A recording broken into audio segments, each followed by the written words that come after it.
2022 সালে ডেইলি স্টারে একটা ডেটা প্রকাশ করে যে বাংলাদেশের সরকারি চাকরিজীবীদের বেতন কীরকম। তো সেটা বিভিন্ন গ্রেডে দিয়েছে, বাট সেক্রেটারি লেভেলে ফুল ফ্লেজেড সেক্রেটারি যারা ফার্স্ট গ্রেডে, তাদের বেতন সর্বোচ্চ 78,000 টাকা। আর বিভিন্ন রকমের ভাতা টাতা আছে, বাচ্চাদের জন্য এটা সেটা আছে। তো ধরেন আরও কয়েক হাজার টাকা যোগ হবে প্রতি মাসে। তো এখন চিন্তা করে দেখেন, যদি বাংলাদেশে ঘুষ দুর্নীতি বন্ধ হয়ে যায়, তো যদি সেক্রেটারি লেভেলের বেতন হয় মাসে 80,000 টাকা, আর নিচের দিকে আপনি নামতে থাকেন, তো যদি কোনো রকমের ঘুষ দুর্নীতি না থাকে, এদের কি অবস্থা হবে? এখন সরকারি চাকরিজীবী যতজন আছে, বেশিরভাগ মানুষের ছেলেমেয়েরা দেশে বিদেশে হয়, প্রাইভেট স্কুলে পড়ে, প্রাইভেট কলেজে পড়ে, মান্থলি বেতনই হচ্ছে 100,000-এর উপরে। বিদেশে থাকলে তো আরও সাংঘাতিক খরচ।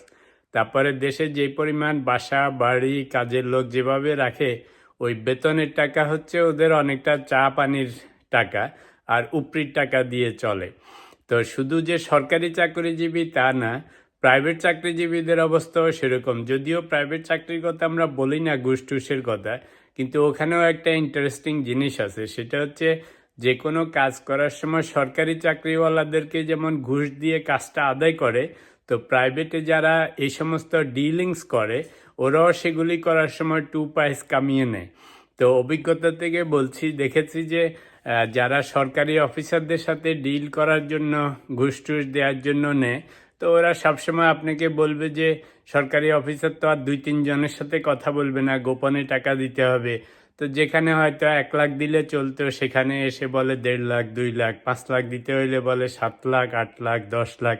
তো এইটা বলে ওই যতটা সরকারি অফিসারকে দেয়, এরাও এর মধ্যে নিজেদের একটা শেয়ার কামিয়ে নেয়। তো এই করে অনেক প্রাইভেট জব যারা আছে, মাল্টিন্যাশনাল কোম্পানি, লোকাল অর্গানাইজেশনগুলিতে বিভিন্ন কাজ তো সরকারি অফিস থেকে ছুটে আনতে হয়, বিল পেমেন্ট করাইতে হয়, কালেকশন করতে হয়, বা বিভিন্ন জিনিস কন্ট্রাক্ট বাগাইতে হয়। তো সেই ক্ষেত্রে সরকারি অফিসারদেরকে বড় বড় ঘুষ দিবে বলে নিজেরাও কিন্তু এর মধ্যে বড় অঙ্কের টাকা মেরে নেয়। তো এখন ম্যানেজমেন্ট জানে কিন্তু কিছু করতে পারে না, কারণ আপনি তো আর লিখে পড়ে ঘুষ খাবেন না। তো সেই জন্য প্রাইভেটেরও অনেকে এই চান্সটা নেয়। তো এখন প্রশ্ন হচ্ছে, সেই জন্য দেখবেন প্রাইভেট সেক্টরেও মিডিয়াম লেভেলে যারা চাকরি করে বা হাই লেভেলের চাকরি করে, শুধু বেতন দিয়ে কিন্তু যেই ধরনের লাইফস্টাইল ওরা চালায়, সেটা সম্ভব না। ওদের জন্য এই বেতনের টাকাটা হচ্ছে চা কফি কিংবা হোটেল বার রেস্টুরেন্ট বিদেশ ঘুরার টাকা, বেতনের টাকা। আর উপরে যেটা থাকে সেটা দিয়ে এত শান শৌকত হয়। যদি সত্যি সত্যি বাংলাদেশে ঘুষ দুর্নীতি বন্ধ হয়ে যায়, তো এই যে বাংলাদেশে যে এত সুন্দর সুন্দর আলিশান বাড়ি গাড়ি, তারপরে হোটেল রেস্টুরেন্ট দেশ বিদেশ, এরা যে এত কিছু কারবার করতেছে, এগুলির কি হবে? বেশিরভাগ মানুষ যারা আগে কিছু টাকা বানিয়ে ফেলেছে, তারা হয়তো আগেরটা দিয়ে কোনো মধ্যে চলতে পারবে, বাট নতুন যারা যাবে, আপনি যদি বেতনই হয় 60-70-80 হাজার টাকা সেক্রেটারি লেভেলে, থিঙ্ক অ্যাবাউট ইট, আর নিচেরগুলি তো আরও অনেক কম। তো সেই টাকা দিয়ে আপনি বাসা ভাড়া দিবেন কি, খাবেন কি, বাচ্চা কাচ্চা স্কুলে পাঠাবেন কি?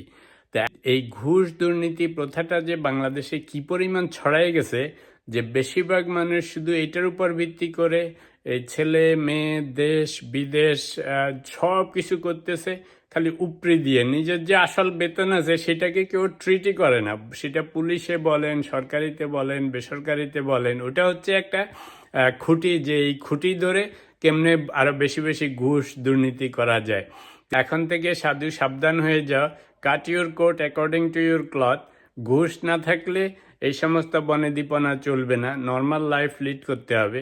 সেটা গভর্নমেন্ট সেক্টরে হোক আর প্রাইভেট সেক্টরে হোক, দুই সেক্টর মিলেমিশেই কিন্তু ঘুষ খাচ্ছে, দুর্নীতি করতেছে। শুধু সরকারিওয়ালাদের দোষ দিয়ে লাভ নাই, বেসরকারিওয়ালাদেরও একই অবস্থা। সেই জন্য ঘুষ দুর্নীতি দমন করলে, যদি সত্যি সত্যি সেটা যে সাকসেসফুল হওয়া যায়, তবে সরকারি চাকরিওয়ালাদেরও একটু বেতন টেতন বাড়ায় দিতে হবে, যাতে ওরা সুন্দরভাবে থাকতে পারে, রিজনেবলি থাকতে পারে। এত বনেদিপনা করে থাকার তো দরকার নেই।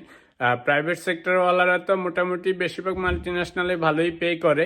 তো তবে এই ঘুষ দুর্নীতি প্রথা জন্যই বাংলাদেশে এত কিছু গড়ে উঠেছে। এই যে এত যে ফ্যাশন, এত যে হোটেল রেস্টুরেন্ট বার, এত যে প্রাইভেট যত school college hospital lakh lakh crore crore টাকা সবাই সবাইকে চার্জ করে, কারণ সবাই তো উপরি নিয়ে নিয়ে এই সমস্ত টাকা ইনকাম করতেছে।